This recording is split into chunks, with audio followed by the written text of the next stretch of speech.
ولقد آتينا لقمان الحكمة أن اشكر لله ومن يشكر فإنما يشكر لنفسه ومن كفر فإن الله غني حميد وإذ قال لقمان لابنه وهو يعظه يا بني لا تشرك بالله إن الشرك لظلم عظيم.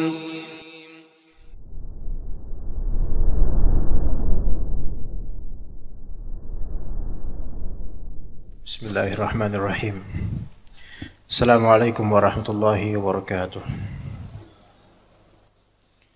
إن الحمد لله نحمده ونستعينه ونستغفره ونعوذ بالله من شرور أنفسنا وسيئات أعمالنا من يهده الله فلا مضل له ومن يضلل فلا هادي له أشهد أن لا إله إلا الله وحده لا شريك له وأشهد أن محمدا عبده ورسوله لا نبي بعده. قال الله عز وجل في كتابه الكريم يا أيها الناس اتقوا ربكم الذي خلقكم من نفس واحدة وخلق منها زوجها وبث منهما رجالا كثيرا ونساء واتقوا الله الذي تساءلون به والأرحام إن الله كان عليكم رقيبا. وقال تعالى يا أيها الذين آمنوا اتقوا الله حق تقاته ولا تموتن إلا وأنتم مسلمون. فإن أصدق الحديث كتاب الله وخير الهدي هدي محمد صلى الله عليه وسلم وشر الأمور محدثاتها وكل محدثة بدعة وكل بدعة ضلالة وكل ضلالة في النار. أما بعد فنسأل الله الكريم العظيم رب العرش العظيم أن يعلمنا بما ينفعنا وأن ينفعنا بما علمنا ويزيد لنا علما بكرمه. اللهم إنا نسألك علما نافعا ورزقا طيبا وعملا متقبلا ونسألك اللهم الهدى والتقى والعفاف والغنى. اللهم آت أنفسنا تقواها وزكها أنت خير من زكاها أنت وليها ومولاها. اللهم إنا نعوذ بك من علم لا ينفع ومن نفس لا تشبع ومن قلب لا يخشع ومن دعاء لا يسمع. ربنا آتنا في الدنيا حسنة وفي الآخرة حسنة وقنا عذاب النار. Ikhwas sekalian dan ummahat rahimani wa rahimakumullah, al-hayat ad-dunya, kehidupan dunia penuh dengan al-mihan, ujian, al-mata'ib, keletihan demi keletihan, wal-balaya, musibah-musibah, as-syada'id, hal-hal yang keras. Jika dunia ini menjernihkan satu hari, maka dia akan mengeruhkan berhari-hari. Jika dunia ini membuat kita tertawa sejenak, maka ia akan membuat kita menangis bermasa-masa. Jadi di dunia ini tidak ada sesuatu yang stuck begitu saja, senang selalu senang, sedih selalu sedih. Melainkan fa inna ma'al usri yusra, inna ma'al usri yusra. Sesungguhnya bersandingan dengan kesulitan ada kemudahan. Sesungguhnya bersandingan dengan kesulitan ada kemudahan. Dan begitulah kehidupan dunia. Kemudahan, kemudian kesulitan, kemudian kemudahan, kemudian dan kemudian. Kata Allah Azza wa Jalla di surat Ali Imran ayat 140, "Wa tilkal ayyamu nudawiluha bainan nas." Begitulah hari-hari kami gulirkan di antara manusia. Begitulah hari-hari kami gulirkan antar manusia. Tema kita jemaah sekalian yang dirahmati oleh Allah Ta'ala pada kali ini pada hakikatnya adalah dari suatu khutbatul Jumu'ah yang berjudul Mafatihul Farajil Ashar, kunci-kunci jalan keluar yang 10. Kunci menuju jalan keluar dari keterhimpitan, kesulitan, musibah, dan seterusnya. Barangkali ada di antara insan yang hadir di majlis rumah Allah ini yang di kalbunya sedang bergejolak lebih keras dibandingkan riak dan gelombang di pantai atau di tengah lautan, sedang menghadapi badai kehidupan, baik masalah rumah tangga, masalah ekonomi, masalah sosial ketetanggaan, atau masalah kejiwaan, dan seterusnya. Boleh jadi di antara kita ada yang mengalami itu sekarang. Dan bukan tidak mungkin hal tersebut sedang dialami oleh pembicara. Siapapun di antara kita jemaah sekalian, ketika ditakdirkan mengalami kehidupan dunia, maka kita sedang berada di negeri terendah yang penuh dengan kekurangan, musibah dan ujian. Karena dunia darul ibtila. Dunia adalah negeri ujian. Dunia adalah negeri ujian. Yang tidak ada pada dunia ini kesenangan abadi. Tidak ada pula kesulitan abadi. Karena memang semua yang ada di dunia ini yuzal, akan hilang, akan zail, akan raib, akan fana pada waktunya. Maka kefakiran tidak selamanya, kekayaan tidak selamanya, kesehatan tidak selamanya, rasa sakit tidak selamanya, ketertinggian jabatan sementara, kerendahan martabat di mata insan pun sementara. Semua serba sementara di dunia ini. Yang mengalami kesulitan dalam keluarga disebabkan pasangan yang tidak sesuai dengan keinginan, bahkan tidak sesuai dengan hukum syar'i, tidak mengikuti jejak syariat, dan tidak mengikuti nasihat suami, itu pun menjadi musibah dan ujian. Sebaliknya, dan mungkin ini lebih berat lagi, ketika seorang istri mendapatkan suaminya adalah laki-laki yang tidak seperti pada umumnya, sulit, akhlak tidak baik, keras, temperamental, dan mudah marah, bahkan mudah memukul. Maka inilah ujian yang besar. Namun patut ditancapkan di kalbu bahwasanya segala yang ada di dunia ini tidak selamanya. Ujian tersebut, kesulitan tersebut sementara. Ada ajalnya, ada endingnya, ada akhirannya. Maka dikatakan oleh seorang penyair, jemaah sekalian, ya sahibal hammi innal hamma munqati'un abshir bidzak fa innal kafi Allah. Ya sahibal ham, wahai pemilik kesedihan, wahai yang sedang sedih, sesungguhnya kesedihan itu sifatnya munqati', terputus. Kesedihan itu akan terputus. Abshir bidzak, bergembiralah dengan kabar ini bahwasanya kesedihan itu pasti terputus. Fa innal kafiya Allah. Sesungguhnya Allah lah dia al-kafi, yang maha mencukupi segala kebutuhan dan keinginan. Al-ya'su yaqta'u ahyanan bi sahibih la tay'as ka'an qad farajallah. Keputusasaan itulah yang kadang-kadang memotong dan memutus pemiliknya, yaitu memutus harapan pemiliknya karena dia putus asa, maka harapannya terputus. Jangan putus asa. Jadilah orang yang seolah-olah yang mengerti betul-betul bahwasanya Allah Ta'ala telah memberikan dia jalan keluar, namun baru sebatas ditakdirkan dan akan terwujud pada waktunya. Akan terwujud pada waktunya. Allahu hasbuka mimma uzta anhu mimma uzta minhu bih. Allah Subhanahu wa taala hasbuk. Cukup bagimu Allah Subhanahu wa taala dalam menghadapi segala hal yang engkau meminta perlindungan daripadanya. Apapun itu. Allah taala cukup buat kita. Hasbukallah. Makanya di antara zikir apa? Hasbunallah wa ni'mal wakil.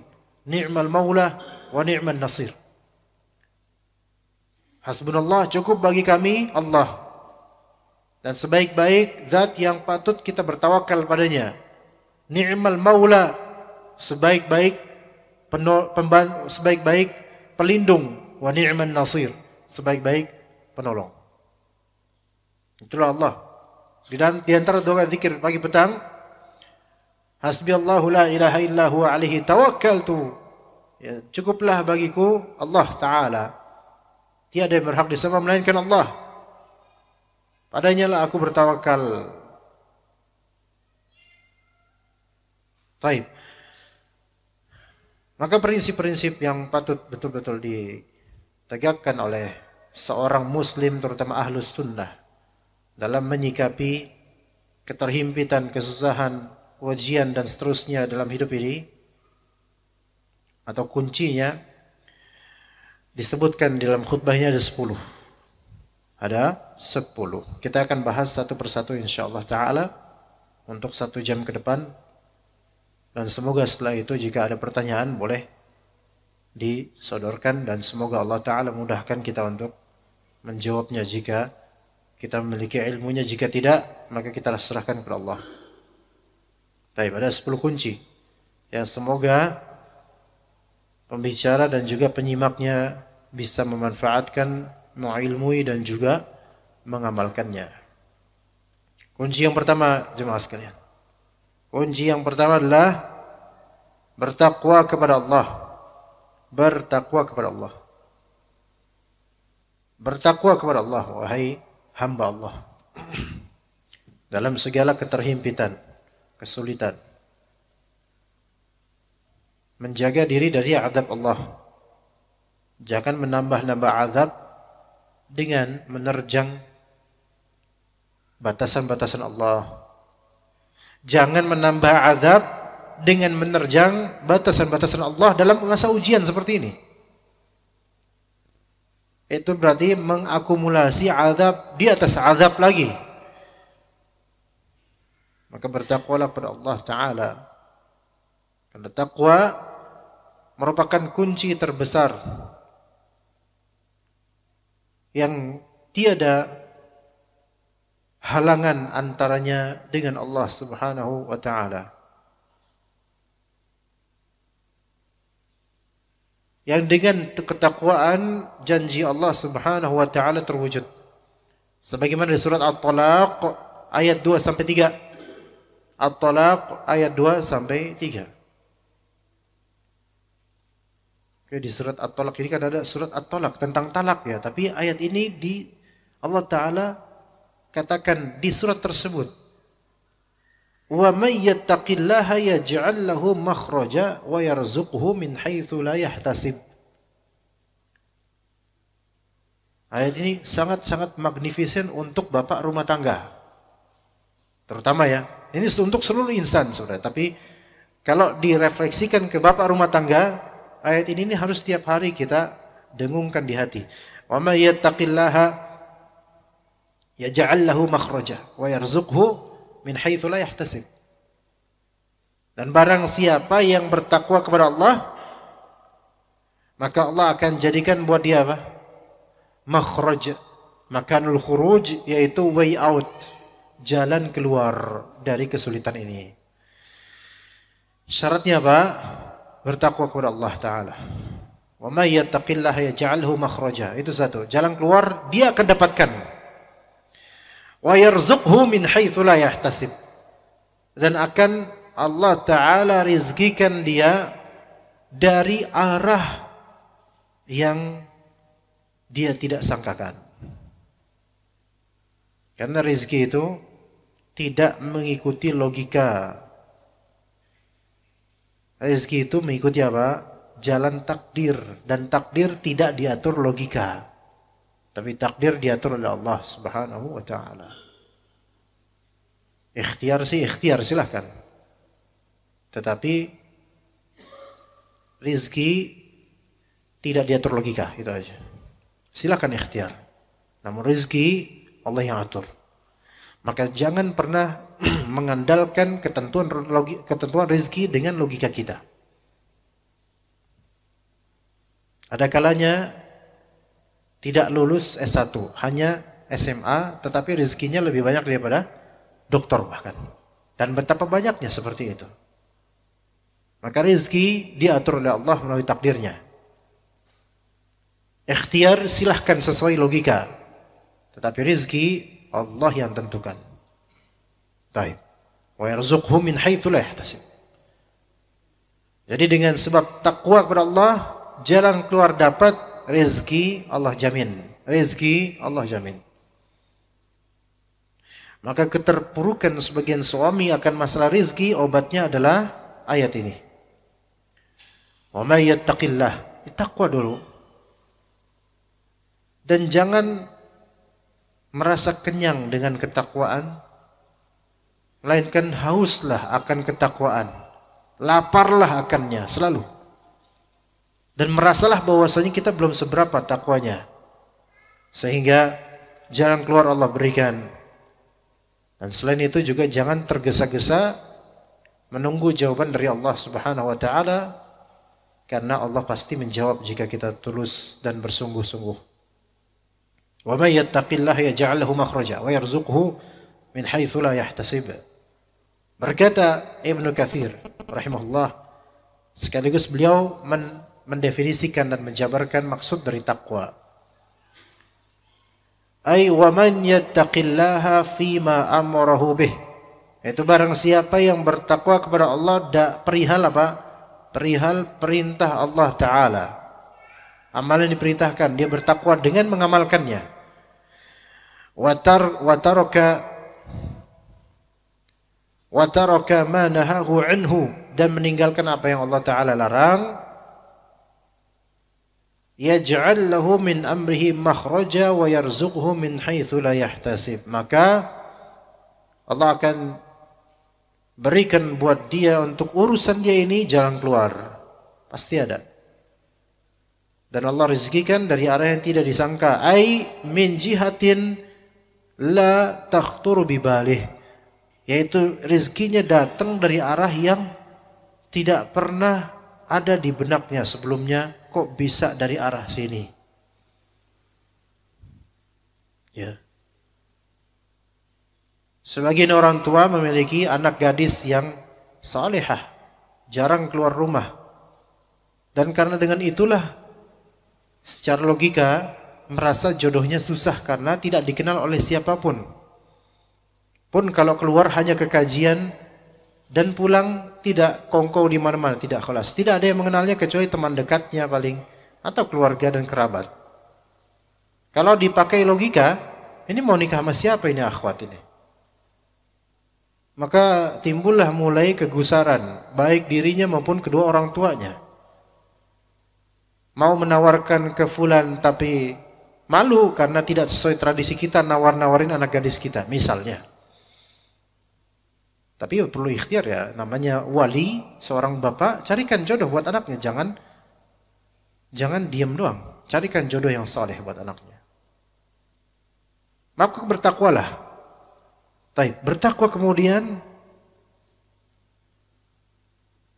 tiba-tiba datang jodoh dari Allah Subhanahu wa taala dari arah yang dia tidak nyangka, kok dapat ikhwan dari sini gitu loh. Gak nyangka. Ya. Dan ini terjadi mungkin pada jemaah sekalian yang dulunya mungkin ketika sedang mencari jodoh dinyana bahwasanya fulanah yang akan jadi istri kita nih. Kita minat, dia suka, dan ternyata tidak berjodoh, dan Allah sandingkan kita dengan jodoh yang dari arah jauh, yang belum pernah kepikiran bahwasanya jodoh kita adalah beliau, dia gitu. Ini wa yarzuqhu min haitsu la yahtasib, dan jodoh adalah rizki. Ya, jadi karena ketakwaan kepada Allah Subhanahu wa taala. Kemudian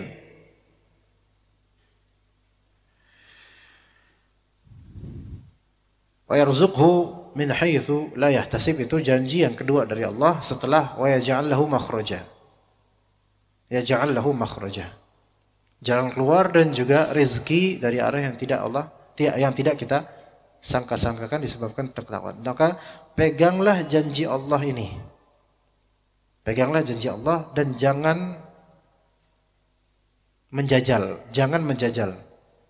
Karena Allah tidak dijajal, melainkan Allah Ta'ala fa'alun lima yurid. Allah Ta'ala maha berbuat betul-betul terhadap yang Allah inginkan.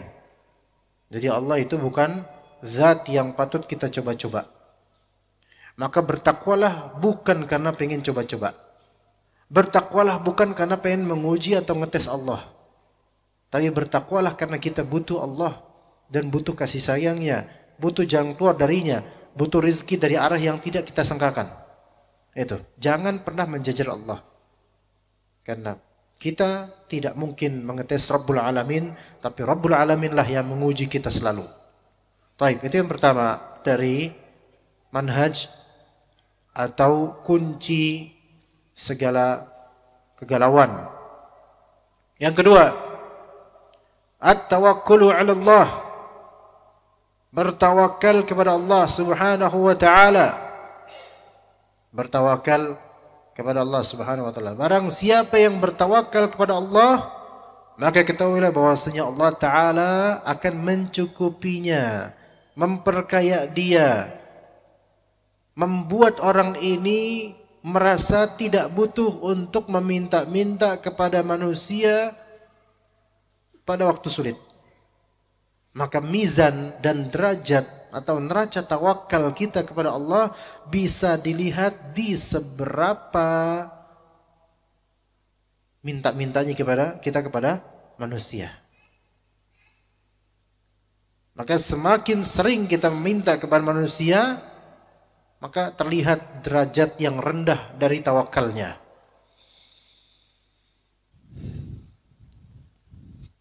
Dan dia terhinakan dengan itu.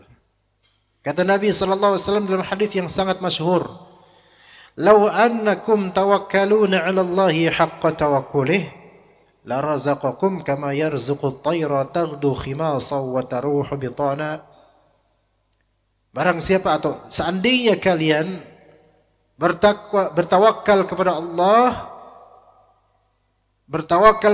dengan sebenar-benar tawakal, maka niscaya pasti Allah Ta'ala akan merezekikan kalian sebagaimana Allah rezekikan burung. Taghdu itu keluar di pagi hari. Khimasa yaitu perutnya kosong. Wataruhu yaitu pulang. Bitana dalam keadaan perut kenyang. Silahkan periksa burung-burung yang berkicau di waktu duha atau di awal pagi hari setelah subuh. Lihat, silahkan. Mereka berterbangan ke sana kemari mencari rezeki. Dan burung-burung ini tidak ada nilai ibadah dalam setiap kepakan sayap mereka. Tidak ada. Artinya mereka tidak ke surga dengan itu. Tapi Rasulullah sebut mereka tawakal kepada Rabbnya. Ya. Harusnya kalau burung saja berlaku seperti ini dan hewan-hewan lainnya, maka hendaklah kita lebih bertawakal kepada Allah Subhanahu wa taala. Dari hadis ini kemudian para ulama mendefinisikan tawakal yang hakiki, tawakal yang sejati. Ya, yaitu apa? Tawakal adalah sidqul i'timadi على الله عز وجل في جلب منفعة أو دفع مضار بالدعاء والأخذ بالأسباب الشرعية. Itu definisi tawakal. Ya. Udah hafal belum, Pak? Hah? Artinya tahu? Udah. At-tawakkul adalah, jangan dicatat kok, Arabiknya jangan, nanti Anda terjemahin kok. Tenang aja, Pak. Ya. Sidqul i'timadi 'ala Allah fi jalbi manfa'atin aw daf'i madarrin bid-du'ai ilaihi wal akhdhi bil asbabis syar'iyyah. Itu definisi tawakal. Anak terjemahin Pak, tenang. Yang Mahat juga tenang. Kita terjemahin pelan-pelan. Dan ini harus paham. Keluar dari majelis harus paham hakikat tawakal. Ya, jangan bertahun-tahun ngaji nggak paham hakikat tawakal dan ternyata mengira selama ini udah bertawakal padahal belum. Tawakal itu adalah sidqul i'timad 'ala Allah. Itu menyandarkan urusan, menyandarkan diri betul-betul kepada Allah secara jujur, menyandarkan urusan secara jujur kepada Allah. Menyandarkan urusan secara benar, jujur, sidq kepada Allah. Ya. Berarti tawakal ini awalnya amalan apa? Amalan qalbu, yaitu sidq, jujur dan benarnya qalbu kita menyandarkan urusan kepada Allah. Itu sidqul i'timadi 'ala Allah Ta'ala fi jalbi manfaatin au daf'i madarin, dalam rangka meraih manfaat atau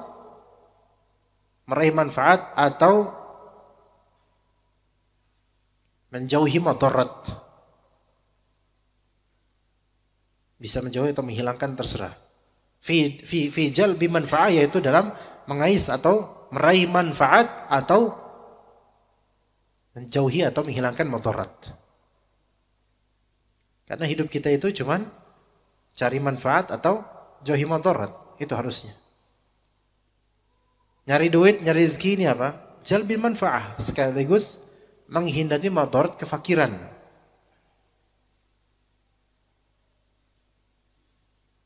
Banyak manfaat. Bahkan ikhtiar kita ke majelis ilmu ini untuk apa? Mencari manfaat dan menghindari madarat kejahilan. Maka di majelis ini pun wajib bertawakal. Bertawakal kepada Allah dalam menuntut ilmu. Harus jujur tawakalnya kepada Allah. Sidqul i'timadi 'ala Allah fi jalbi manfaatin aw daf'i madarin. Ya, aw daf'i madarin bid-du'ai, dengan satu doa, rukun tawakal. Rukun pertama tawakal bid-du'a, doa. Ini rukun pertama tawakal, doa. Ya. Jadi doa itu sendiri udah masuk ke dalam tawakal.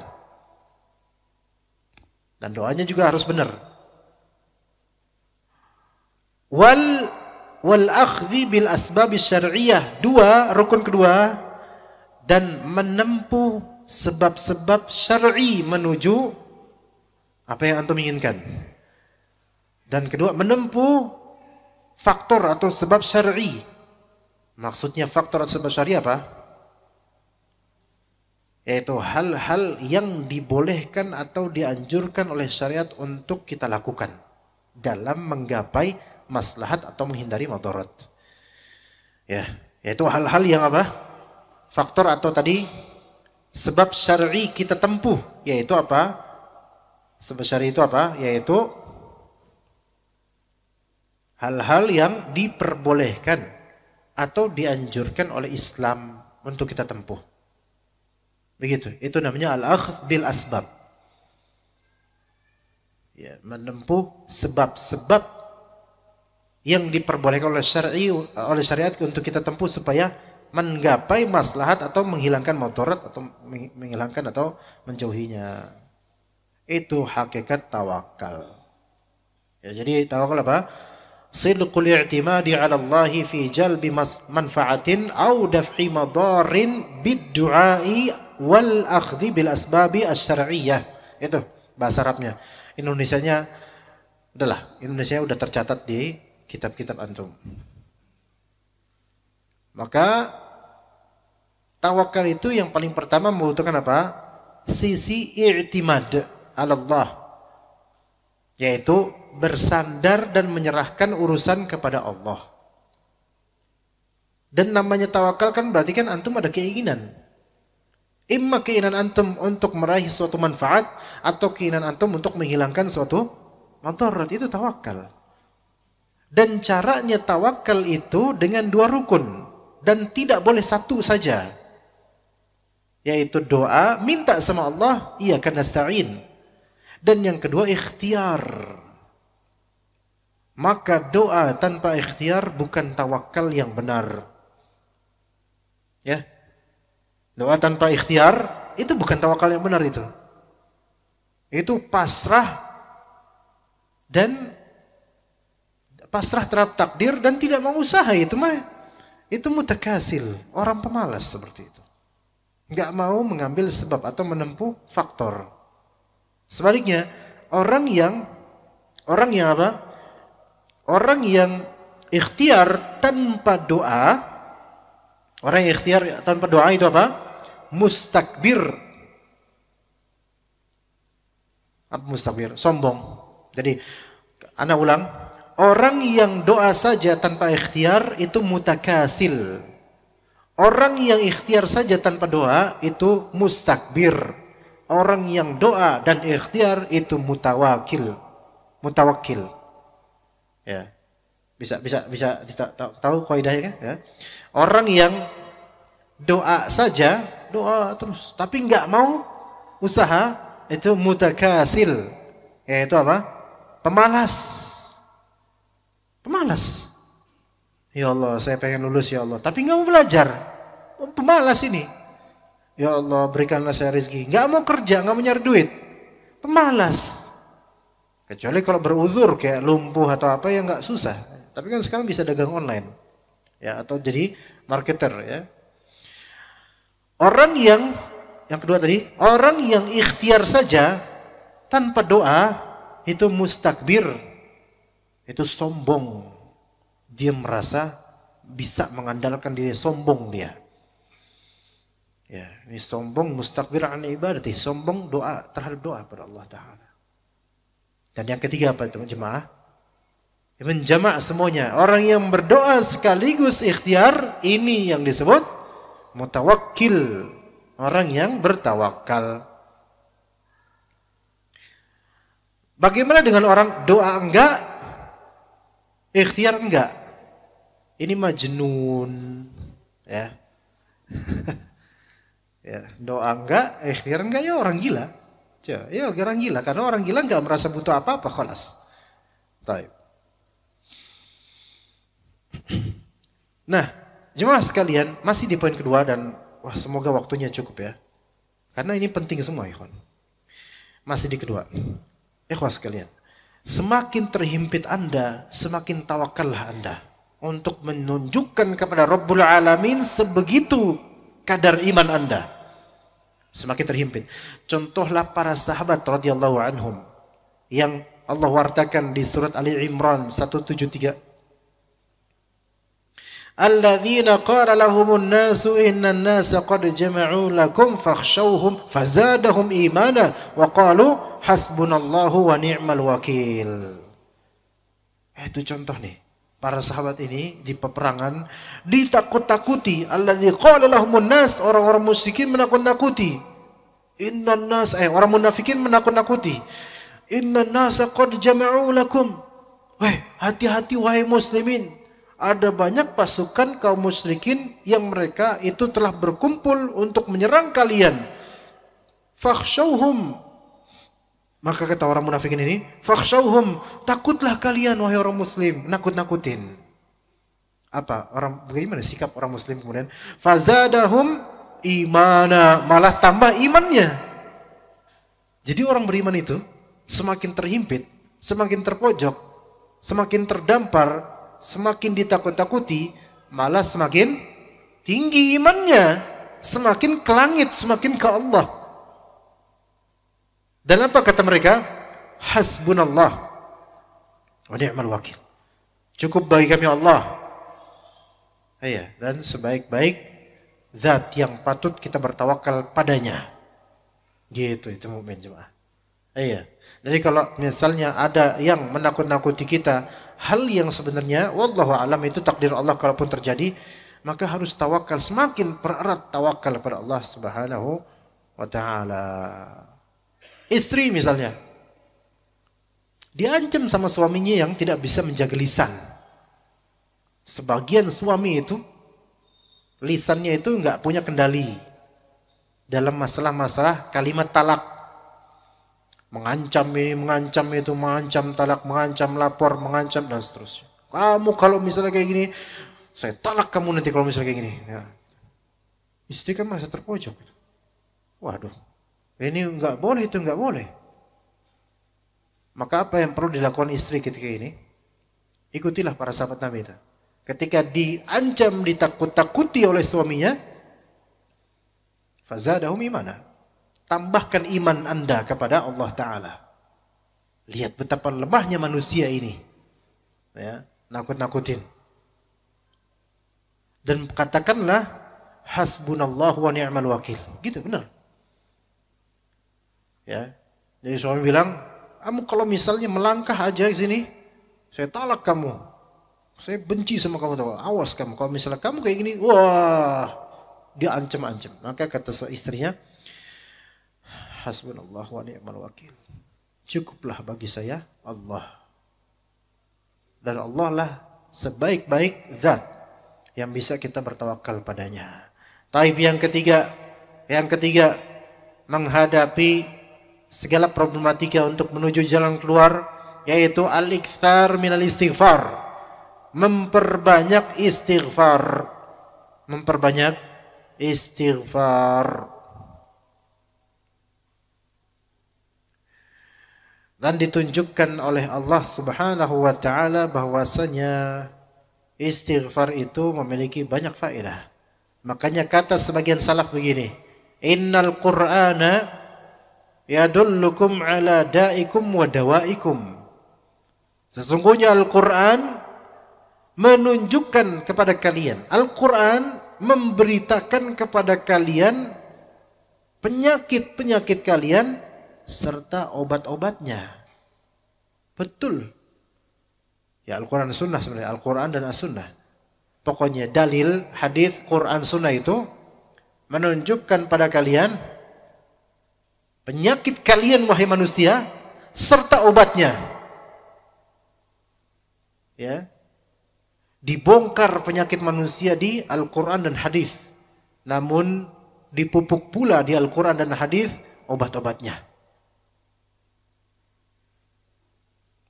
Fa'amma dawa'ukum adz-dzunub.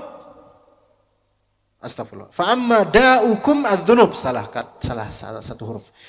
Adapun penyakit kalian adalah dosa. Wa amma dawa'ukum fal istighfar. Maka obatnya istighfar.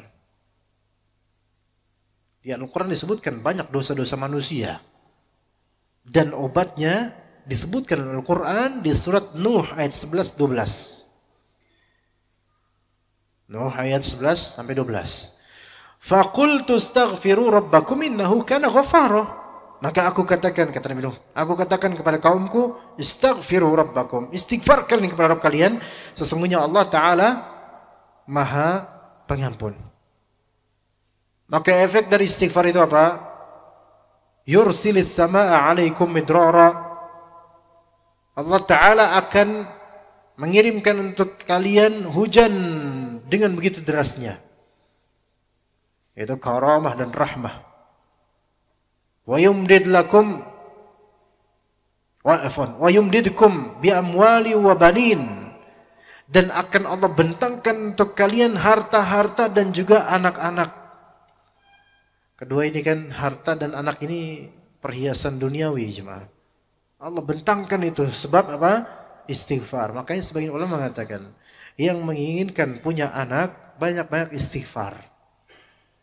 Banyak-banyak istighfar, sedekah, ya, membayar kafarah mungkin kalau ada dosa-dosa. Wa yaj'al lakum jannati wa yaj'al lakum anhara. Akan Allah Ta'ala berikan untuk kalian taman-taman dan juga akan Allah berikan untuk kalian sungai-sungai.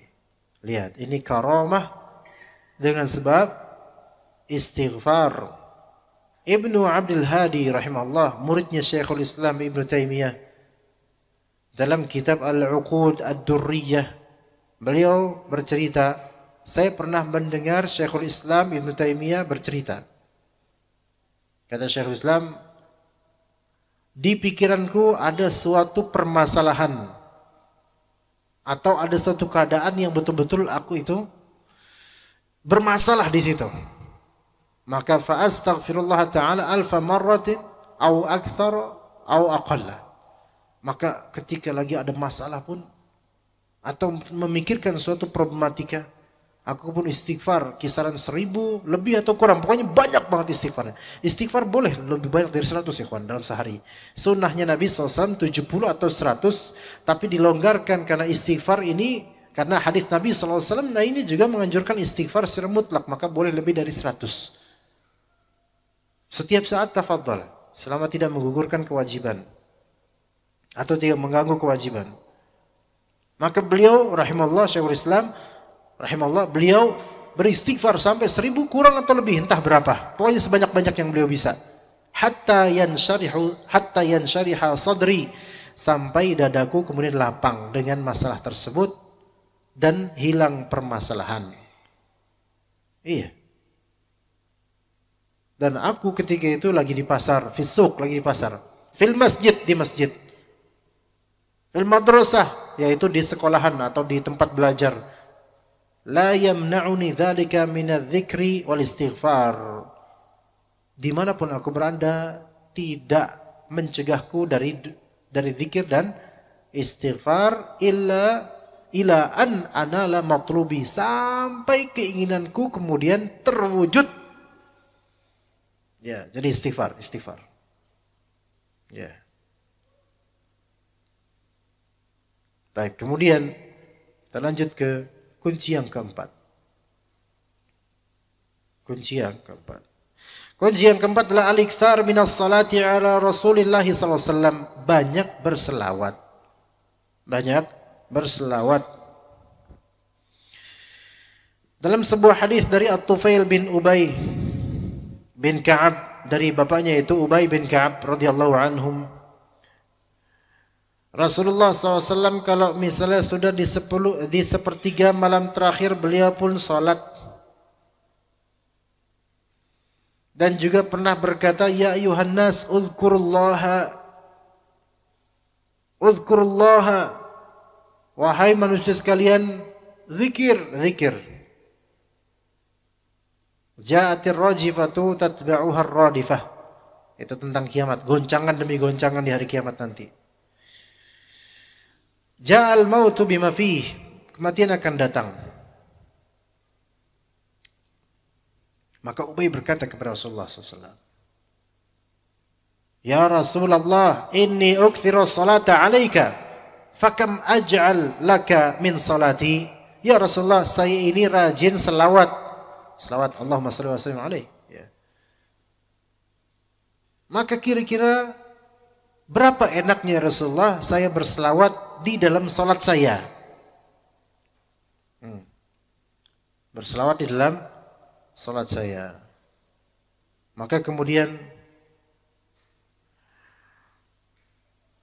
masyita, kata Rasulullah, terserah kamu mau salawat berapa kali dalam salatmu. Maka aku bilang, ar-rubu' ya Rasulullah, 1/4 boleh enggak? 1/4-nya salat. Masyita, boleh, fadal. Fa in zitta fa huwa khairun lak. Kalau kamu tambah salawatmu maka itu baik buatmu. Ini menunjukkan wallahu alam dalam salat boleh salawat di selain tempat tasyahud. Lagi berdiri salawat, lagi rukuk salawat, sujud salawat. Tapi ini pas salat sunnah. Ya. Kemudian ya Rasulullah, gimana kalau nisf, setengah ya Rasulullah? Separuhnya salat itu banyaknya selawat. Dari semua zikir, selawat yang setengahnya. Masyita fa in zitta fa huwa khairun lak. Terserah kamu. Kalau kamu tambah itu baik buat kamu. Ya Rasulullah, fa thulutsain, gimana kalau misalnya 2/3? Maka silahkan. Dan seterusnya, ya Rasulullah, gimana kalau saya jadikan salat saya sepenuhnya isinya salawat terhadapmu, salawat dikit-dikit, salawat. Ya. Maka kata Nabi SAW, idzan tukfa hammuka wa yughfaru laka dzanbuka. Nah, kalau misalnya gitu, kamu rajin berselawat gitu, sampai solatmu dipenuhi dengan selawat terhadapku, maka tukfa hammaka, ya tukfa hammaka bukan hammuka. Maka kamu akan dicukupi terhadap kegalauanmu. Segala hajatmu yang menggalaukan itu akan dicukupi oleh Allah dengan sebab selawat. Tapi ikhwas sekalian, ini bukan berarti apa? Ada barang yang kita inginkan, kita selawatin. Iya. Ya, misalnya antum aus nih. Antum ngelihat di meja kami ini ada air mineral, antum pengen. Dari kejauhan antum selawatin ini. Allahumma sholli wa sallim. Enggak gitu, ya. Enggak gitu. Bukan menselawati benda, bukan. Selawat silahkan dan kemudian minta sama Allah apa yang antum butuhkan, tetapi menselawati benda enggak. Itu nanti lama-lama jadi alasan sebagian maling untuk berbuat bid'ah dengan pencuriannya. Ini benda kita selawatin dulu biar kita dapat. Enggak, khata'. Dan itu tidak ada dalilnya yang seperti itu. Taib yang kelima, kunci kelima, at-tawassulu ilallahi bil a'malis salihah. Bertawassul kepada Allah dengan amalan saleh. Bertawassul kepada Allah dengan amalan saleh, yaitu menjadikan amalan saleh perantara agar dikabulkan doa kita. Ya, menjadikan amal saleh sebagai perantara agar doa kita dikabulkan. Jadi at-tawassul ilallah bil a'malis salihah, yaitu menjadikan amal saleh sebagai perantara agar doa kita dikabulkan. Dan ini sesuatu yang penting, dan ini insya Allah tidak mengurangi pahala amal soleh tersebut. Tidak mengurangi pahala amal soleh tersebut, insya Allah. Ya. Jadi di antara hal yang bisa meloloskan kita dari kesulitan adalah bertawassul dengan amalan soleh. Sebagaimana hadis yang masyhur muttafaq alaih, 3 pemuda, 3 orang yang terperangkap di dalam gua. Maka tiap-tiap mereka menceritakan ke Allah amalan soleh mereka yang ikhlas dulu telah mereka lakukan. Ya, amalan soleh yang ikhlas yang telah mereka lakukan. Dari berbakti pada orang tua, dari menghindari zina, atau apapun ikhwan, apapun. Dan sebisa mungkin amal soleh itu yang antum anggap itu yang paling ikhlas yang antum mampu waktu itu. Apa kira-kira amal soleh yang paling membekas di antum? Dan kemudian antum lagi kesulitan, ya Allah, saya dulu pernah kayak gini. Ini menunjukkan jemaah, ini menunjukkan bahwa dengan hadis ini boleh kita menceritakan perasaan kita kepada Allah. Ini kalimatnya panjang-panjang loh, ya kan? Menceritakan bagaimana dulu. Dan ini bukan berarti mengungkit amal soleh kita, ya Allah, saya kan udah beramal soleh, ya Allah, udah merasa tinggi derajatnya. Enggak gitu. Tapi kemudian kan pada akhirnya, ya Allah, jika engkau tahu bahwa amal saya itu tersebut ikhlas, baik di sisimu ya Allah, tolong ya Allah dengannya, saya minta apa hajat antum lagi. Begitu. Itu tidak mengurangi pahala insyaallah ta'ala, tidak mengurangi pahala. Maka ini menunjukkan bolehnya kita itu mencurahkan permasalahan dan perasaan kita kepada Allah. Iya, boleh, dilonggarkan dalam Islam, dilonggarkan. Walaupun lebih afdal kita berdoa dengan doa zikir yang ada di Al-Quran dan As-Sunnah. Lebih afdal. Tetapi kan tidak semua permasalahan, baik global atau rincinya itu ada lafalnya di Al-Quran dan As-Sunnah. Enggak semuanya. Makanya ketika doa istikharah, kata sebagian ulama diperbolehkan doa istikharah dengan bahasa terjemahan.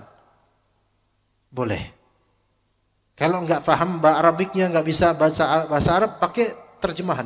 Atau kalau misalnya emang nggak bisa dan nggak punya ilmunya, karena nggak ada teksnya, ya udah, ya Allah, setelah sholat ini, ya Allah, saya istikharah, saya minta pilihan Engkau, ya Allah, kalau misalnya emang perbuatan ini lebih baik buat saya, maka tolonglah saya dan berikan taufik, mudahkanlah, berkatilah, dan seterusnya. Nah, begitu ikhwan. La yukallifullahu nafsan illa wus'aha. Kalangan muslimin baik alim maupun awamnya, mereka bisa melakukan ini. Mereka bisa melakukan ini. Walaupun amalan yang mungkin dianggap banyak orang kecil, seperti memindahkan ranting atau duri yang ada di pinggir atau di tengah jalanan. Tafadhol, antum lakukan itu. Dan kemudian antum minta sama Allah, ya Allah, saya barusan menyingkirkan ranting agar tidak merintangi orang di jalan. Ya Allah, saya mohon dengan amalan tersebut, saya mohon apa? Minta sama Allah. Bahkan yang antum minta jauh lebih besar daripada yang antum lakukan. Tapi betapa nilai sebuah doa itu bukan di seberapa dia tawassul dalam perbuatan apa, bukan. Tapi seberapa antum berharap pada Allah. Semakin tinggi harapannya, semakin tinggi nilainya. Dan semakin husnudzan pada Allah Ta'ala, maka semakin tinggi pula, semakin mudah, semakin kuat pula Allah Subhanahu Wa Ta'ala akan menjawabnya. Husnudzan pada Allah Subhanahu Wa Ta'ala.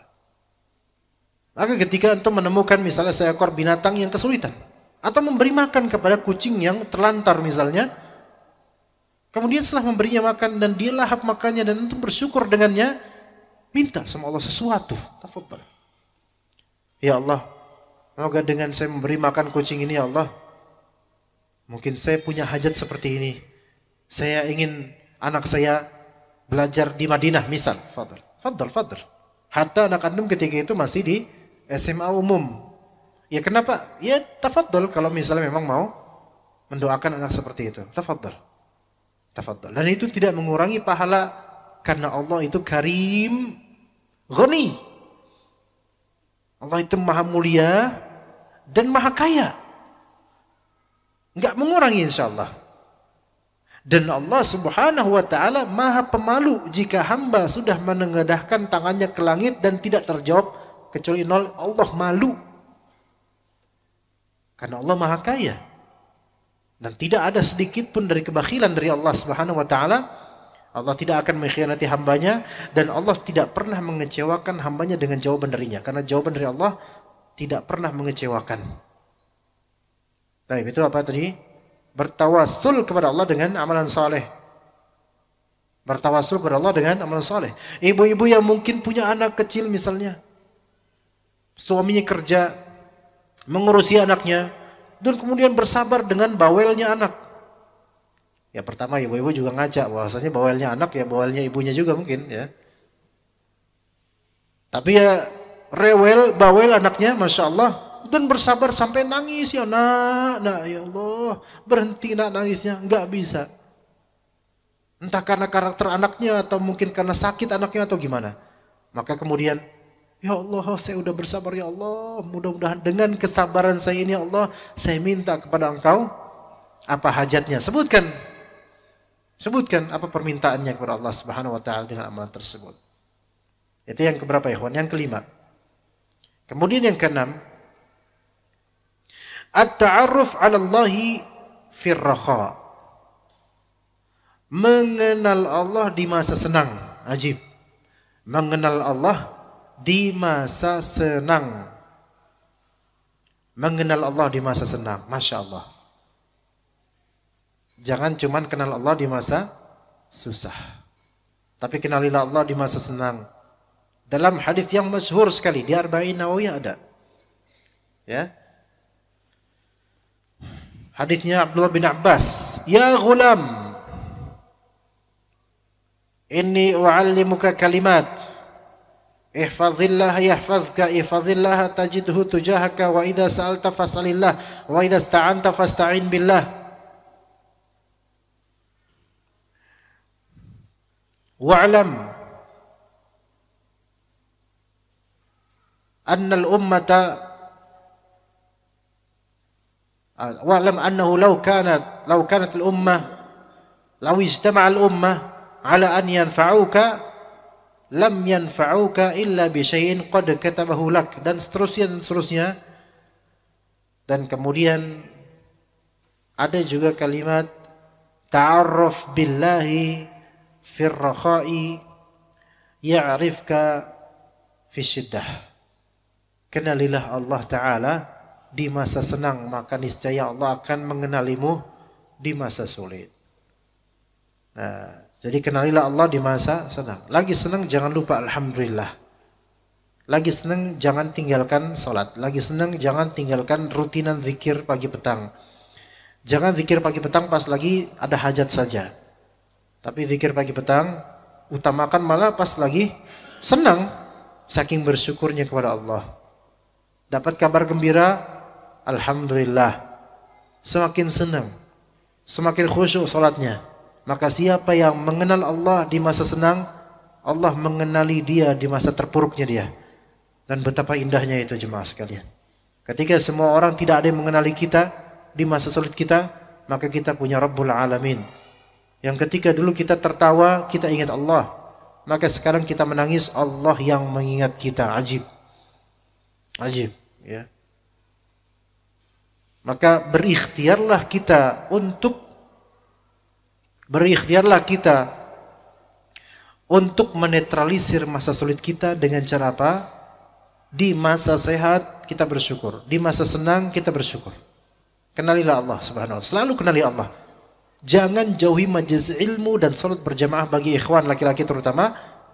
Ketika kita itu di awal bulan dapat gajian, jangan ninggalin salat atau salat jemaah. Iya. Begitu ya ikhwan.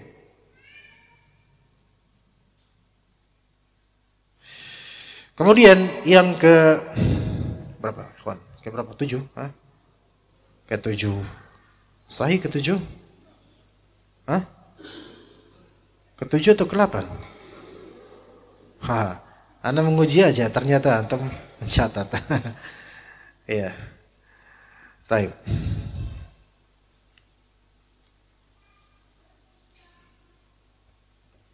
Oke, yang ketujuh apa? Yang ketujuh adalah pas kita lagi sulit nih, bantulah orang kesulitan. Itu ketujuh. Ini juga termasuk kunci yang ajaib. Menolong atau memudahkan orang yang kesulitan. Ajib. Kita sendiri lagi sulit dan orang kita mudahkan supaya orang gak sulitan. Ajaib ini. Ya.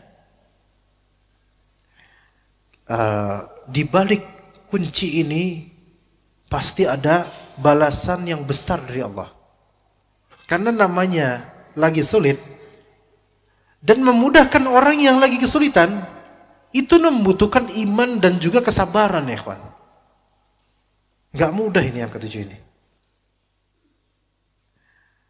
Kadang terjadi ini, peristiwa ini pada rekan-rekan yang menyalurkan bantuan sosial.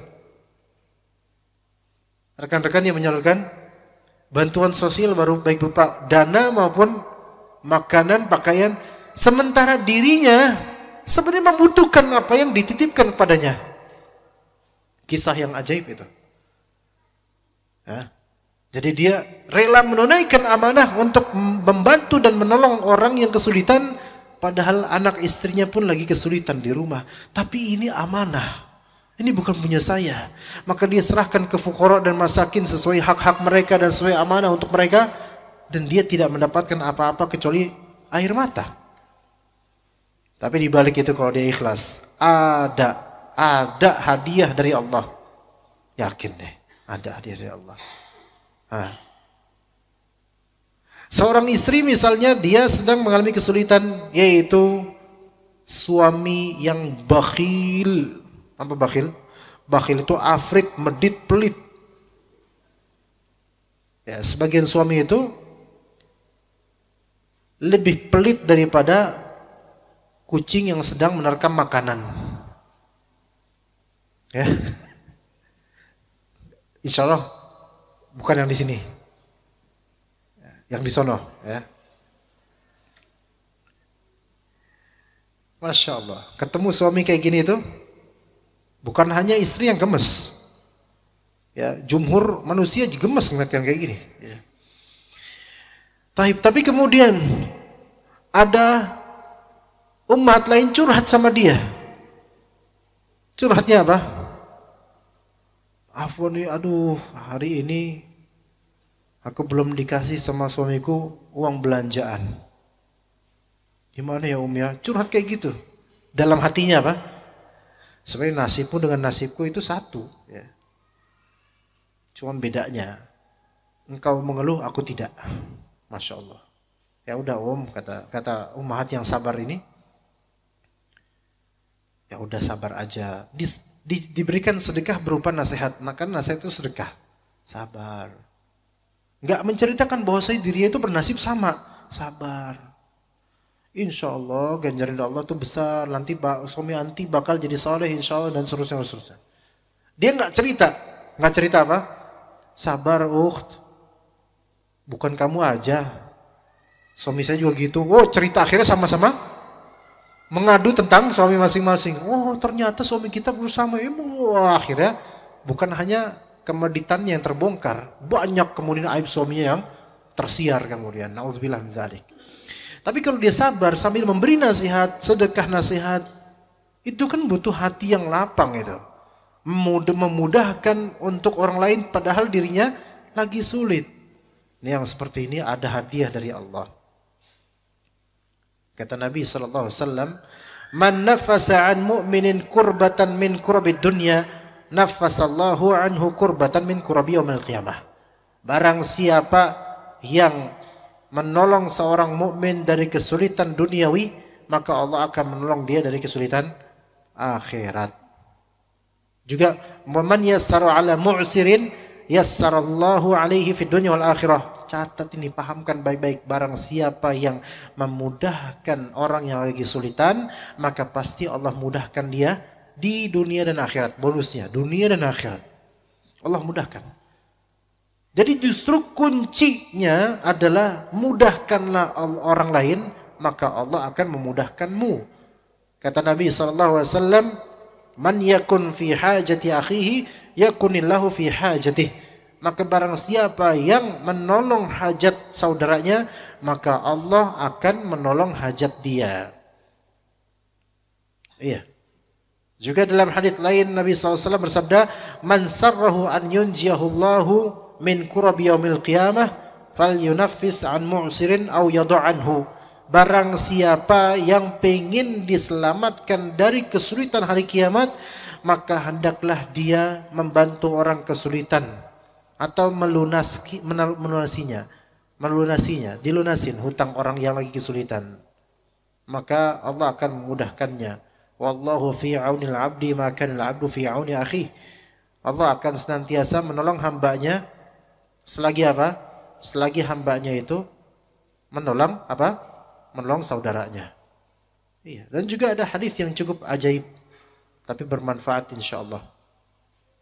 Bahwasanya rezeki kita itu biasanya tetap lancar selama disalurkan untuk kemanfaatan orang lain.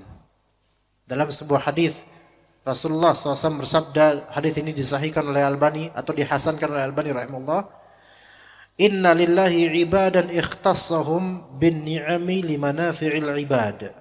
Allah memiliki beberapa model hamba yang Allah khususkan Allah khususkan hamba ini mendapatkan beberapa nikmat tertentu agar hamba-hamba ini bisa menyalurkan manfaat kepada orang lain.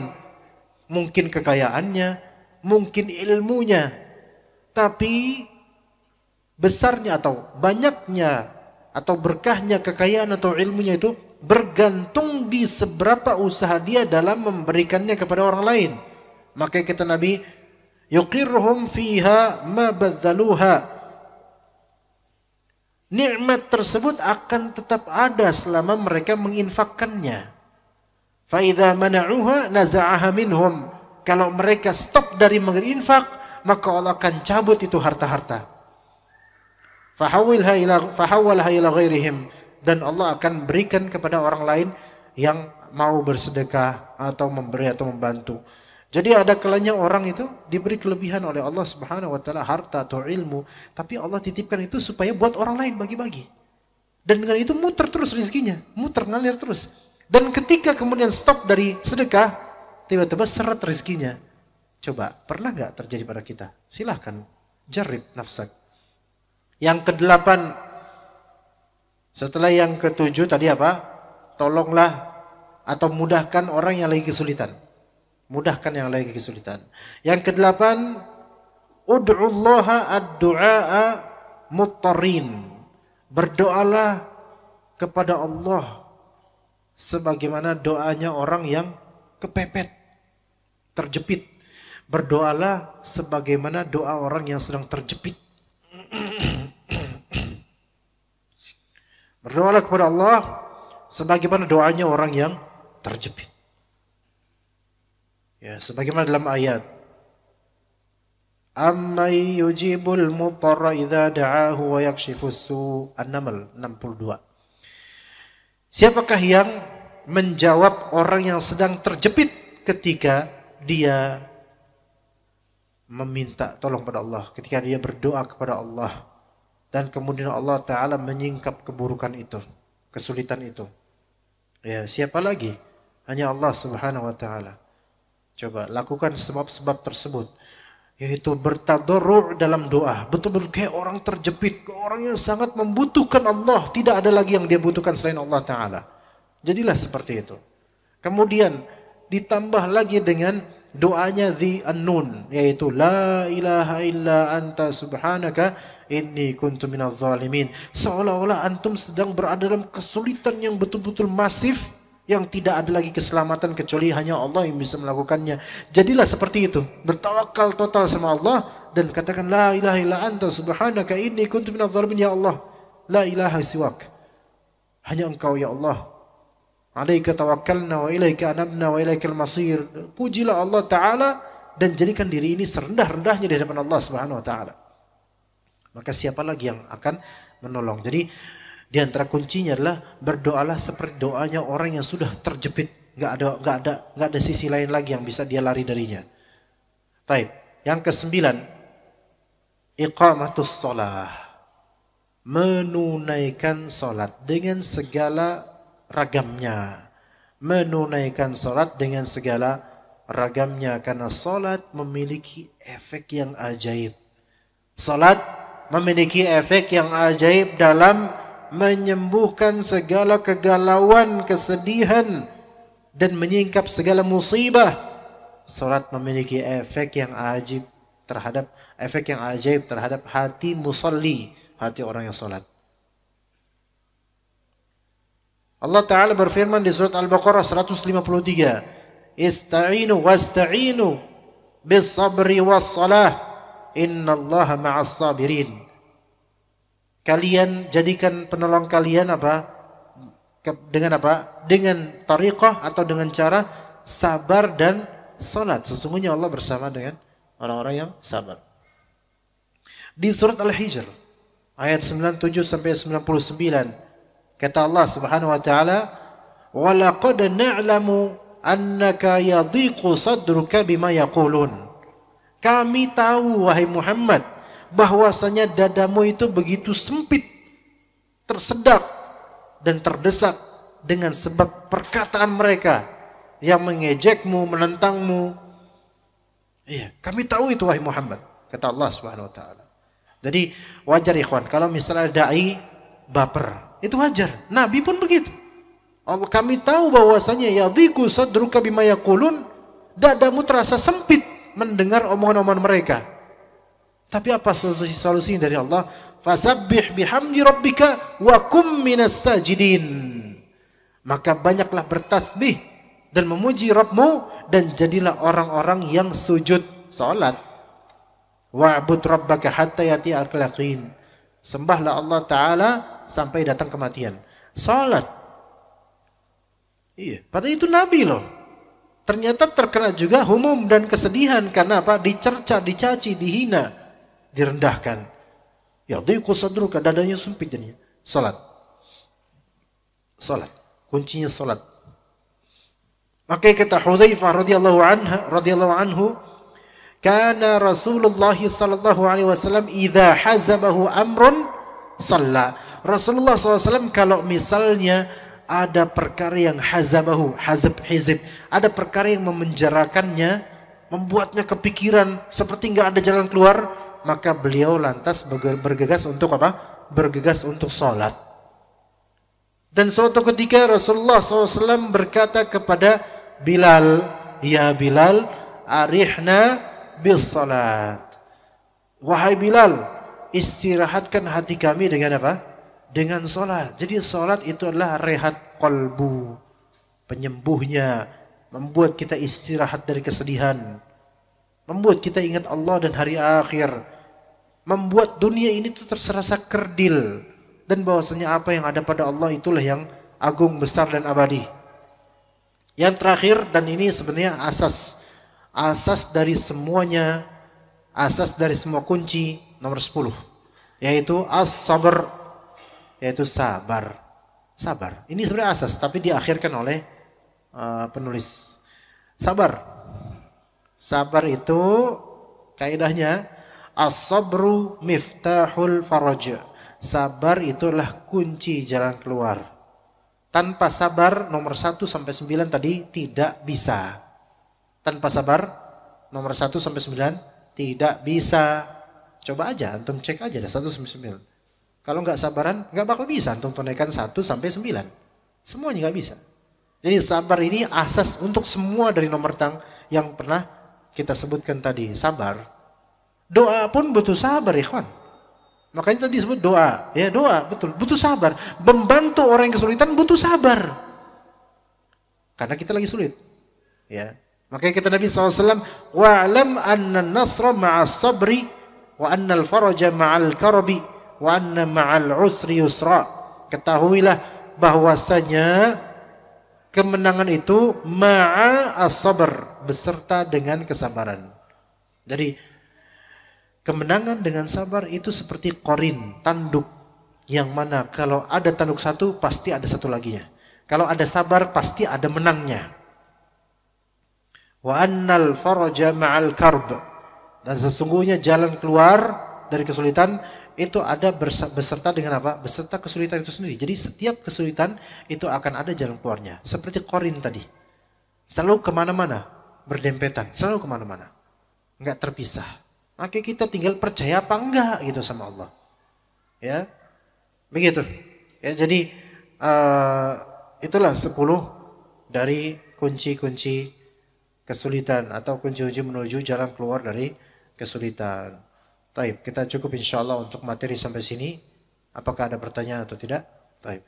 Wassallallahu ala nabiyina Muhammad wa ala alihi wa sahbihi ajma'in. Lanjut langsung dijawab.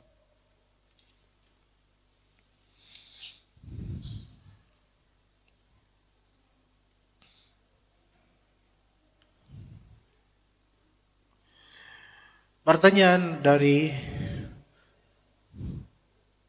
wallahu alam, ya, dari seorang hamba Allah. Kata beliau, banyak orang menyangka ketika diberi keluasan rezeki oleh Allah, maka Allah sedang menyayanginya. Dan ketika seseorang ditimpa musibah dan banyak ujian, maka Allah sedang benci kepadanya. Ini ada di surat Al-Fajr. Apakah benar seperti ini?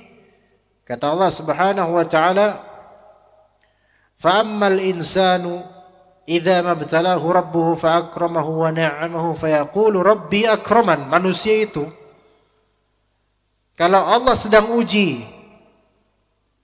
dengan memberikan banyak hal kepadanya, akramahu di sini yaitu memberikan banyak hal. Wa na'amahu, memberikan banyak nikmat padanya. Maka kemudian dia bilang, Rabbi akraman. Rabb saya itu sedang memuliakan saya. Itu klaimnya. Wa amma idza mabtalah faqadara alaihi rizqahu fayaqulu rabbi ahanan. Nah, pas lagi diuji yaitu dengan rezeki yang sedikit, terbatas, maka dibilang rabbi ahanan. Aduh, Tuhanku sedang menghinakanku. Apa kata Allah? Kalla. Enggak seperti itu ya, enggak seperti yang kalian pikirkan. Barometer sayang atau tidaknya Allah bukan di apa? Bukan di banyaknya rezeki atau sempitnya, bukan di itu. Karena ada kalanya sebaliknya. Yang Allah sempitkan, yang Allah uji rezekinya, malah justru itu yang Allah cintai. Kata Nabi SAW, Innallaha idza ahabba qauman ibtalahum. Sesungguhnya Allah kalau mencintai suatu kaum, maka Allah akan mengujinya. Mungkin dengan kemiskinan, dan boleh jadi dengan kemiskinan orang ini semakin melihat Allah, boleh jadi dengan ujian orang ini semakin dekat pada Allah. Jadi kalau mau tahu sekarang, kalau mau tahu Allah itu memuliakan kita atau tidak, bukan dari rizki yang sedang ada pada kita sekarang? Bukan, belum tentu. Tapi dari apa? Dari dua hal. Dari syukur atau sabar. Ini. Itu dari situ. Bukan dari rezekinya. Dari syukur atau sabar. Cukup itu aja barometernya. Kalau misalnya ada orang sedang dilapangkan rezekinya dan dia betul-betul bersyukur dengan lisannya, dengan anggota tubuhnya, yaitu dengan amalan saleh, dengan dia banyak hartanya, dia banyak memberi infak, sedekah, membantu orang, bersyukur dengan ikhlas membantu orang, maka ini dekat sama Allah. Ya. Kalau ada orang yang lagi kesulitan, nggak punya apa-apa, tapi dia bersabar dan tidak mengeluh kepada Allah, karena definisi sabar terhadap takdir yang kurang enak, itu definisinya adalah apa? Al-wuqufu ma'al balwa bila syakwa ilan nas. Itu definisinya. Definisi sabar dalam menghadapi takdir yang kurang enak adalah al-wuqufu ma'al balwa bila syakwa ilan nas.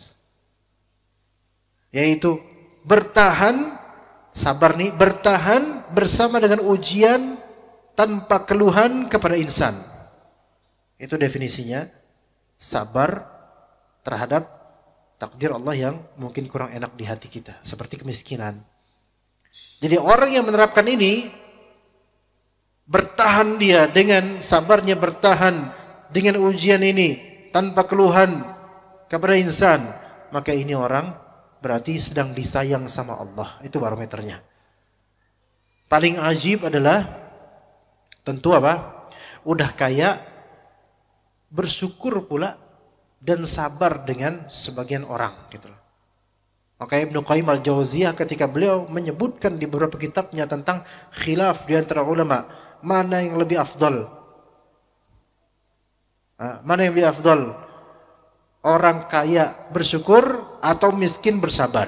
Lah, kalau misalnya dihamparkan ke antum, pasti antum milih apa? Kaya bersyukur. Ya, karena itu yang dia dipengenin. Tapi kan nggak semudah itu jemaah. Apalagi OKB, orang kaya baru, kadang-kadang songong. Ya. Nah, ini sekarang apa? Kata Ibnu Qayyim al-Jauziyah rahimahullah, enggak. Kita enggak bisa mengatakan yang bersyukur, yang kaya bersyukur lebih afdal daripada miskin tapi sabar. Enggak. Enggak bisa. Atau yang miskin tapi sabar lebih afdal daripada yang kaya bersyukur. Enggak bisa. Yang afdal adalah mau dia kaya, mau dia miskin, yang penting dua ini ada pada dirinya, yaitu sabar dan syukur. Itu harus ada. Karena orang kaya juga butuh sabar. Bener gak? Iya, orang kaya juga butuh sabar. Iya.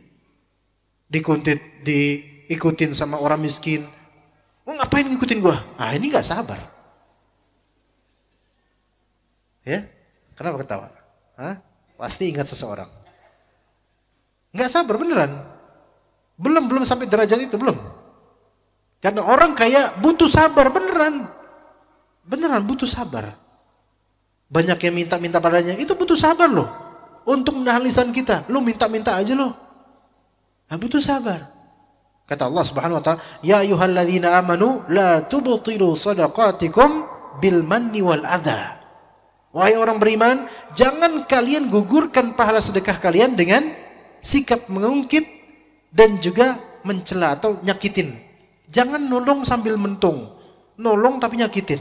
Nih, uang buat lo, miskin. Memang gue tahu lo miskin. Ini kan butuh sabar kadang-kadang kan. Oh, sabar menahan lisan gitu dari mencela orang yang di bawah kita. Butuh sabar. Karena diri nafsu kita tuh pengen apa? Pengen kita tuh ditinggikan, diagungkan, dan dia direndahkan. Maka kita jangan sabar. Kasih. Nih Pak, mudah-mudahan Allah lancarkan rezekinya Pak ya Pak. Oh ya, Masya Allah, baik banget Bapak. Udah gak usah. Jangan puji saya lah, saya bukan apa-apa, ini titipan dari Allah gitu. Masya Allah. Ini orang kaya yang enak nih seperti ini. Enak buat kita datengin sehari-hari ya. Dan orang yang miskin juga butuh syukur. Jangan cuma sabar, bersyukur juga dengan apa yang ada pada dirinya sekarang. Karena sungguh kenikmatan yang Allah berikan pada dirinya itu lebih besar daripada kemiskinannya sebenarnya. Cuman dia nggak nyadar aja. Maka yang afdal apa? Yang afdal adalah siapapun, mau dia tajir, mau dia miskin, mau dia kalangan menengah, harus terjamakkan pada dirinya karakter sabar dan syukur. Wallahu a'lam. Kemudian mohon nasihatnya Ustaz. Bismillah, afwan Ustaz, kami mau bertanya. Bagaimana sikap kita ke depannya melihat orang tua yang belum mau bertobat dari riba membungakan uang? Padahal kami sudah menasihati dari yang lembut sampai yang tegas. Apakah kami biarkan saja atau tetap terus menasihati? Tetap menasihati tapi dengan intens yang mungkin agak sedikit berkurang. Ya, karena orang tua itu nggak mau didikte sama anaknya. Maka dengan intensitas yang agak berkurang, tapi tentu untuk doa jangan dikurangi. Untuk mukhatabah, berbicara, nasihat mungkin bisa dikurangi, tapi untuk doa tidak dikurangi, gitu ya. Bagaimana menembus dosa-dosa kami karena sudah menasihati orang tua dan membuatnya sakit hati karena kami selalu terus menasihati. Kami sudah meminta maaf tapi hati kami masih takut akan dosa kepada Allah Azza wa Jalla. Ini enggak dosa. Kalau orang tuanya marah dinasihati itu bukan dosa Anda. Kecuali kalau nasihatnya itu nyelekit. Emang secara zat kalimatnya nyelekit misalnya. Misalnya apa? Udah tua, nggak mikir akhirat. Nah ini kan nggak bisa kan nasihat kayak gini kan kurang ajar namanya. Ya. Tapi udah baik-baik nasihat, tapi namanya orang tua sensitif, tersinggung, itu nggak mesti salah Anda. Ya, makanya di surat Al-Isra, nih mungkin yang menanya ini baca surat Al-Isra ayat berapa? 23 atau berapa ya? Rabbukum a'lamu bikum. Coba ayat berapa biar terang buat penanya nih. 25, ayat 25 ya. Ayat 24 dan 25 ya. Ini yang nanya nih. Dibaca nih nanti Al-Isra 24 25. Karena kadang-kadang kita udah berusaha baik sama orang tua, salah paham orang tuanya atau terlalu sensitif sehingga mengira kita ini mau durhaka sama dia, sama beliau-beliau. Kata Allah ini 23 sampai 25 deh ya. Jadi kita wajib untuk wa qadha rabbuka alla ta'budu illa iyyahu wa bil walidaini ihsana. Imma yablughanna 'indakal kibara ahaduhuma aw kilahuma fala taqul lahumu uff. Jangan katakan sedikit pun dari kalimat yang bikin kesel. Gitu, itu jangan itu. Bukan enggak mesti uff dengan kalimat uff. Kita itu jarang pakai uff untuk orang tua. Ya. Kamu orang tua udah tua. Nah, gitu. Itu udah lebih dari uff itu. Nggak harus, nggak apa-apa ngomong kayak gitu. Karena kan bukan uf. Ya nggak mesti uf juga. Uf itu orang Arab. Uf. Ya enggak. Ya itu yang semakna dengannya. Wala tanharhuma, jangan dihardik. Wa qul lahuma qawlan karima. Katakan kepadanya kalimat yang baik, yang enak gitu. Wa khfid lahuma janaha dhulli minar rahmah. Dan juga sayap kita itu sebagai orang yang lebih muda seperti menaunginya, melindunginya. Wa qur rabbirhamhuma kama rabbayani saghira. Yaitu doakan ya Allah berilah rahmat pada kedua orang tua kami. Apa kata Allah kemudian? Rabbukum a'lamu bima fi nufusikum. Rabb kalian Allah lebih tahu tentang apa yang ada pada diri kalian. In takunu salihina fa innahu kana lil awwabina ghafura. Kalau kalian tuh sebenarnya orang-orang soleh, anak-anak yang soleh, pengen nasihatin orang tuanya baik-baik, tapi ternyata orang tuanya malah ngira itu sebagai durhaka. Ada sebagian orang tua tuh bilang, anak durhaka kamu. Padahal anaknya itu nggak ada maksud buat durhaka. Anaknya udah benar-benar baik gitu loh. Tapi mungkin ada kemauan orang tua yang tidak dituruti anak dan bagi anak ini tidak sesuai syariat. Maka anak nggak mau ikutin. Durhaka kamu, nggak mau ikut orang tua kamu. Anaknya padahal punya hak, saya nggak bisa Pak. Nggak, kamu durhaka. Ingat ayat ini.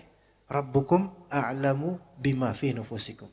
Sekarang ya udahlah, orang tua salah paham, Allah yang tidak akan salah paham. In takunu salihin, kalau kalian benar-benar saleh, enggak bermaksud buruk pada orang tua kalian, fa innahu kana lil awwabina ghafura. Ya. Allah Taala itu sangat maha pengampun terhadap orang-orang yang rujuk kepada Allah, Jadi kembalikan kepada Allah perkara kalau udah seperti ini urusannya. Sebagian anak perempuan, baik perawan ataupun janda, dijodohin sama orang tuanya. Tapi perempuan ini nggak mau, Pak, saya nggak mau sama dia nggak soleh, dia fasik, dia fajir, saya mau sama yang soleh. Nggak bisa, itu anaknya teman bapak. Nah, gitu itu. Anaknya teman bapak, gitu. Ya, harus nikah sama dia. Kalau nggak mau kamu durhaka kamu nanti. Tapi wajib nggak taat seperti ini sementara perempuan ini nggak suka dan mengenal pria ini fajir fasik, nggak wajib taat padanya karena madharatnya lebih besar kalau misalnya nanti ikutan dengan itu. Maka kalau udah kayak gini gimana? Ya udah minta sama Allah. Allah Maha Adil, Allah Maha Tahu. Begitu ya. Untuk penanya ini ya seperti itu. Itu jawabannya. Ingat surat Al-Isra 23 sampai 25. Maknai baik-baik, baca tafsirnya dan ingat selalu supaya tidak putus asa akan rahmat Allah ketika menghadapi orang tua. Bismillah, Pak Ust, ya, bolehkah saya berdoa kepada Allah dengan kata-kata saya lelah? Saya lelah. Apa itu kata-kata putus asa termasuk kata-kata putus asa? Sebaiknya bagaimana? Allahu alam ya, habis itu apa ngomong dia, Allah alam bicara apa beliau. Al-muhim sebagaimana, tapi mafhum maknanya ya. Boleh enggak kita ngomong ya Allah saya udah capek ya Allah gitu. Boleh enggak gitu? Mengatakan ya Allah saya sudah capek ada dua kemungkinan. Ya. Tidak bisa dikatakan A atau B langsung, melainkan lihat apa maksudnya. Ada dua kemungkinan. Ya Allah saya lelah, ya Allah saya capek. Kalau maksud dari itu hanyalah mengkhabarkan keadaan diri, maka ini nggak masalah. Kalau maksudnya adalah mengkhabarkan bahwa saya, ya Allah, saya sudah begitu capek Allah menghadapi ini semua, maka tidak apa-apa. Jadi mencurahkan keluh kesah kepada Allah boleh. Tapi kalau maksud ya Allah saya sudah capek dalam artian saya tidak punya harapan lagi ya Allah, maka ini nggak boleh. Paham nggak bedanya, ikhwan? Tafadhol direfleksikan aja. Ya, kadang ibu-ibu kayak gitu. Ya Allah saya capek, ya Allah ngadapin suami kayak gini, misalnya. Suaminya juga gitu ternyata. Ya Allah saya capek menghadapi istri kayak gini. Ya udah sama-sama capek.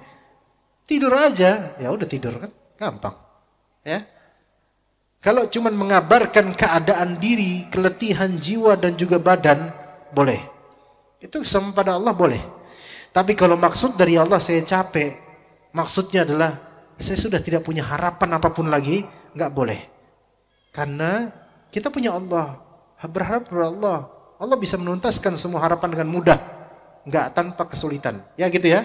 Jadi dua posibilitas. Kalau maksud dari ya Allah saya capek, ya Allah saya letih dengan ini semua, maksudnya mengabarkan tentang perasaan saya, kondisi saya itu udah nggak bisa, bukan nggak bisa, kondisi saya sudah benar-benar kesulitan dan capek ya Allah, maka tidak apa-apa. Kemudian dengan kalimat itu terus kemudian minta sama Allah. Tapi kalau misalnya ya Allah saya capek banget, nggak ada harapan ya Allah, itu nggak boleh. Makanya ikhwah setelah itu tingkahkan dengan apa? Turutkan dengan doa-doa yang ada di Al-Quran dan As-Sunnah. Ya, perbanyak zikir pagi petang supaya tidak kecapean dan doa-doa sebelum tidur. Ya, Bismillahirrahmanirrahim. Assalamualaikum warahmatullahi wabarakatuh. Waalaikumsalam warahmatullahi wabarakatuh. Afwan Ustaz mau bertanya. Kalau kita mengadakan makan bersama atau riungan antara laki-laki dan perempuan, bagaimana hukumnya? Apa maksudnya? Riungan ngumpul gitu ya. Kalau kerabat tidak masalah, sama mahram. Tapi kalau misalnya bukan mahram, ya jangan, kecuali dipisah. Yang perempuan-perempuan, laki-laki, nah, itu boleh. Tapi kalau nyampur, nggak boleh. Nggak boleh. Iya, kalaupun riungan terus kajian seperti ini dipisah, laki ya perempuan ada, dipisah. Jangan gabung. Tapi saat ini rata-rata suami istri, hatta rata-rata suami istri bahkan itu fitnahnya bisa besar. Iya, boleh jadi suami fulan malah kemudian kok rumput tetangga lebih hijau ya. Padahal cadannya hitam, kok keras lebih hijau. Itu ya. Kemudian yang istri juga bisa apa? Kok rumput tetangga lebih apa? Apa lebih lebat gitu. Padahal jenggot suaminya lebih lebat daripada tetangganya. Jadi akhirnya apa? Terjadi cinta trapesium. ya segi sekian, bukan silang lagi. Apalagi saling masuk grup WhatsApp bareng-bareng, akhirnya tahu nomor semua dari member. Oh ini nih Pak Sutarjo ini yang ganteng kemarin.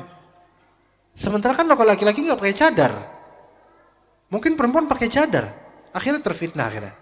Ini suaminya fulan nih, masya Allah nih. Terus habis itu para istri ya saling berbagi pengalaman tentang suamis, ya, menceritakan gaji suami-suaminya, akhirnya terjadi kecemburuan. Hati-hati dengan ini. Pokoknya jauh-jauhlah masalah-masalah internal rumah tangga, ya. Atau wajah-wajah suaminya dipamerkan kemudian, nih suamiku ganteng kan? Istri-istri yang memamerkan wajah suaminya hendaknya mau dipoligami habis itu berarti.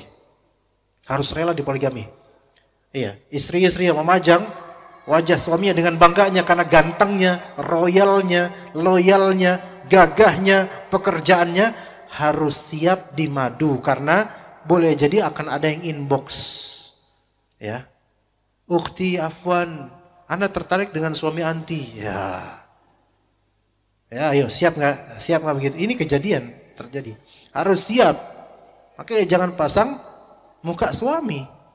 Iya, beneran. Kalau ditanya, suami anti ganteng nggak? Tampar aja. Kenapa kamu nanya? Mau apa kamu? Ya. Nah gitu. Hati-hati. Jangan seperti itu. Hati-hati ya. Ada seorang ikhwan yang menyapa seorang akhwat dengan suara gaduh memanggil-manggil. Maksudnya gimana tuh? Ada seorang ikhwan yang menyapa seorang akhwat dengan suara gaduh memanggil-manggil. Kayak gimana ya? Apakah akhlak ikhwan tersebut baik atau buruk? Tolong jelaskan masalah akhlaknya. Loh, saya aja nggak tahu gimana maksudnya ini. Ikhwan menyapa seorang akhwat dengan suara gaduh memanggil-manggil. What? Gitu. Nggak, soalnya Anda nggak pernah manggil akhwat, jadi Anda nggak tahu gimana ya. Hei Sutarmi, gitu ya. Nggak, coba dicontohkan Pak. Anda nggak kebayang, beneran Anda nggak kebayang ini. Oh kayak gitu. Kiu. Itu manggil burung itu, manggil. Anda nggak tahu gimana suara gaduh memanggil-manggil itu gimana.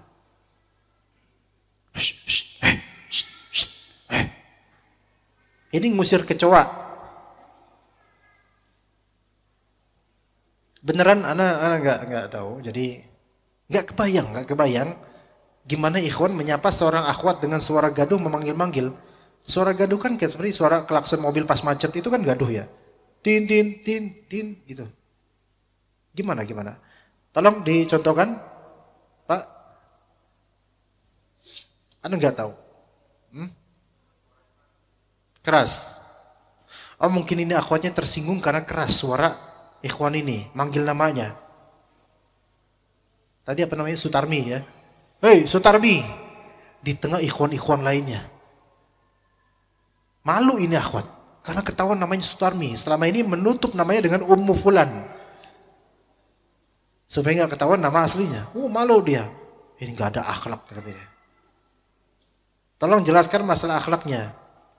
Ana karena tidak begitu happening di kehidupan Ana, jadi Ana nggak tahu ini harus jawab apa. Apakah ini baik atau buruk? Wallahu alam.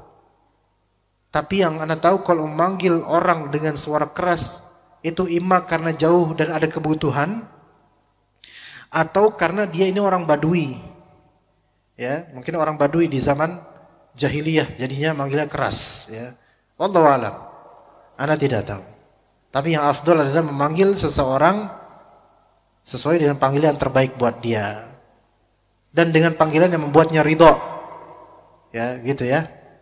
Wallahu alam. Ana tidak bisa menghakimi langsung karena gambarnya kurang ada di benak ana. Wallahu alam. Wa sallallahu ala nabiyina Muhammad wa ala alihi wa sahbihi ajma'in. Allahumma inna nas'aluka bikulli ismin huwa lak sammaita bihi nafsak aw anzaltahu fi kitabik أو علمته أحدا من خلقك أو استأثرت به في علم الغيب عندك أن تجعل القرآن ربيع قلوبنا وجلاء همنا ونسألك اللهم الهدى والتقى والعفاف والغنى ونعوذ بك من علم لا ينفع ومن قلب لا يخشع ومن نفس لا تشبع ومن دعوة لا يستجاب لها ربنا لا تزغ قلوبنا بعد إذ هديتنا وهب لنا من لدنك رحمة إنك أنت الوهاب ونسأل الله عز وجل أن يجعل علومنا حجة لنا لا حجة علينا وأن يرزقنا علما نافعا ورزقا طيبا وعملا متقبلا